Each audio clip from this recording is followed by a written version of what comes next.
Olá, boa noite, boa madrugada, já são 00h40. Eu sei que por algum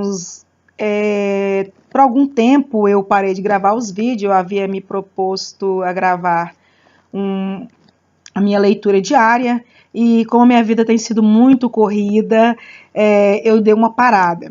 Porém, eu quero retornar. Não prometo gravar uma leitura diária, mas vou tentar gravar pelo menos uma vez por semana a palavra de Deus e vou tentar fazer esse propósito. Principalmente porque foi algo que eu gostei muito, algumas pessoas viram e acharam interessante. Eu sei que vocês ainda estão um pouco tímidos em estar comentando, ou curtindo, ou partilhando, mas tem deixado para mim mensagem inbox, isso tem me deixado feliz. A intenção é que nós venhamos crescer junto. Qualquer coisa que você gostaria de saber sobre a palavra de Deus e confiar em mim para poder estar te ajudando, estaremos tentando ajudar você. Caso eu não consiga, nós iremos estudar junto para que nós possamos alcançar a melhor resposta possível para que você possa tranquilizar, acalmar o seu coração. Hoje, dia 10 de janeiro de 2016, voltamos ao nosso livro Bom Dia com o Max Lucado. Eu vou gravar hoje o tema do dia 10 de janeiro, porque hoje é o dia 10, é meia-noite, né? Passou da meia-noite. E o título diz: Vida sem dúvida ou temor. Vamos ler? Max Lucado escolheu o versículo da palavra de Deus que está em Salmos, capítulo 27, versículo 1. O Salmo diz o seguinte: O Senhor é a minha luz e a minha salvação. De quem terei medo? O Senhor é o meu forte refúgio. De quem terei medo? Ou seja, o nosso tema hoje é o medo. Sabe aquela coisa que a gente quer fazer alguma coisa, tem um receio, a gente pensa, será que é vontade de Deus? Será que esse é o momento oportuno? Será que esse é o momento adequado? Então, é sobre isso que nós vamos falar hoje. E que Deus venha falar nos nossos corações, amém? Vamos lá. Ao que parece, o medo alugou o prédio ao lado por 100 anos e montou ali o seu negócio. Imenso e rude, o medo não está disposto a compartilhar o coração com a felicidade. A felicidade obedece e vai embora. Você já viu os dois juntos? Ou seja, medo e felicidade coabitarem na mesma residência? E essa residência que eu estou falando é o meu e o seu coração. Você já viu dentro dela habitar medo e felicidade? Pergunto a você. Vamos continuar nossa leitura? Alguém pode ser feliz e temeroso ao mesmo tempo? Pensar com clareza. Você consegue pensar com clareza quando está com medo? Você consegue pensar com clareza e ter confiança quando sente medo? Misericordioso e amedrontado? Você consegue se sentir amedrontado e ter misericórdia do outro quando você tem medo? A resposta é não. Tem um versículo na palavra de Deus que fala que o verdadeiro amor lança fora todo medo. Às vezes nós lemos esses versículos e passamos por uma palavrinha básica, que depois quando nós paramos para pensar, nós pensamos, mas realmente é verdade. O verdadeiro amor lança fora todo medo. Aí você vai falar assim, mas pastor, então você está dizendo que eu não amo porque eu tenho medo? Não. Eu estou dizendo que o medo ele vai bater na nossa porta e o medo muitas vezes vai entrar na nossa vida. E quando entrar, nós temos que fazer como a palavra de Deus fala. Pegar esse medo, agarrar e lançar fora. Não é isso que está dizendo? O verdadeiro amor lança fora todo medo. Nós não estamos isentos de não sentir medo. Mas a palavra de Deus diz o quê? Pega esse medo e lança ele fora. Porque se o medo estiver dentro da nossa casa, que é o nosso coração, nós não vamos fazer nada para nós e nem para ninguém. Vamos continuar a nossa leitura. Amém? O medo é aquele cara briguento e ameaçador do corredor da escola, insolente, grosseiro e improdutivo. O medo nos joga numa prisão e tranca a porta. Psicologicamente falando, as pessoas quando elas se tornam agressivas, rudes, no fundo dessa agressividade existe um medo. Medo de alguém ferir, medo de alguém magoar. Por isso o Max Lucado está fazendo uma comparação, dizendo que o medo é como aquele colega briguento que quando a gente está na escola, na sua época de escola, ou você que estuda, costuma provocar bullying com você, fazer bullying com você, sabe? Ficar te atazanando, te intrigando, brigando, levantando seus defeitos. Por quê? Toda pessoa medrosa, ela quer agredir para que ninguém volte, se debruce o seu olhar sobre ela, para não perceber o quanto ela é medrosa, para não perceber a fraqueza que ela possui. Então é mais fácil apontar o outro. Então, a pessoa muito agressiva, que está o tempo todo só vendo defeito na pessoa alheia, para pensar, talvez essa pessoa tem medo, já passou por tantos problemas, tantas dificuldades, que hoje é uma pessoa que se fechou para dentro dela mesma, e quando ela resolve se abrir, é como uma panela de pressão, abre repentinamente, bum, estoura.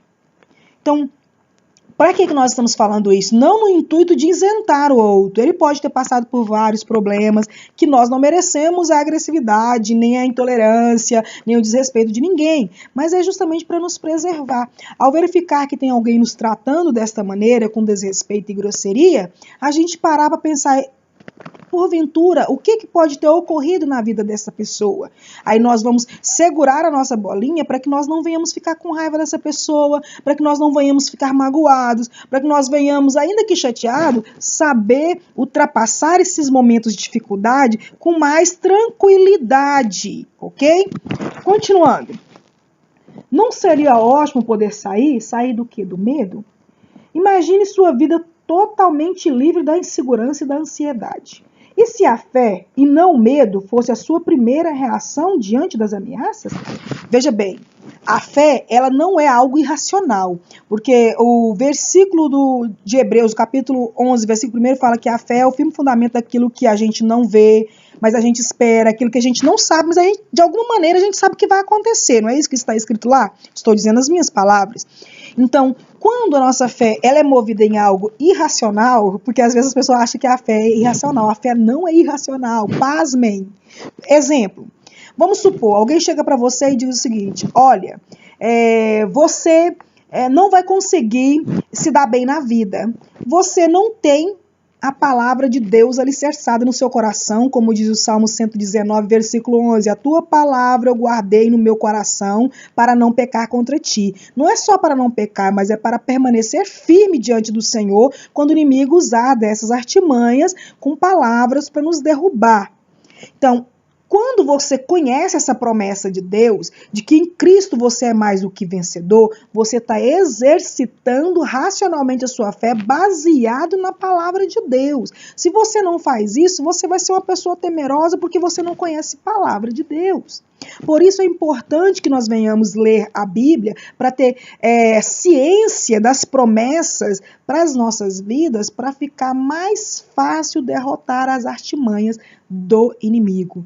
Então, para que nós venhamos nos livrar deste medo, nós temos que conhecer, racionalizar a nossa fé, não no que o homem diz, mas naquilo que o Senhor diz. É pensar, peraí, como assim eu não vou vencer? A palavra de Deus diz que em todas as coisas, em Cristo eu posso todas as coisas porque é Ele que me fortalece. A palavra de Deus fala que eu já aprendi a passar necessidade, mas eu posso tudo porque Jesus me fortalece. A palavra de Deus me diz que todas as coisas cooperam para o bem daqueles que amam a Deus. Então eu já estou botando minha fé em exercício. E com isso, a minha ansiedade, o meu medo vai sendo lançado fora, e o espaço que esses dois sentimentos negativos estavam ocupando passa a ser ocupado pela uma fé em exercício.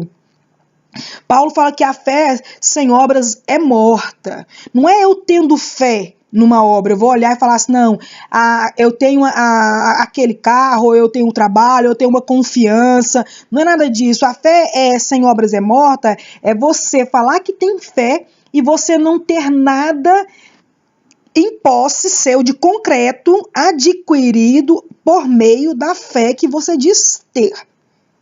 Consegue compreender, meus amados? Exemplo, eu digo que eu tenho fé no Senhor, mas no primeiro problema que acontece na minha vida eu me desespero. Isso é fé sem obra.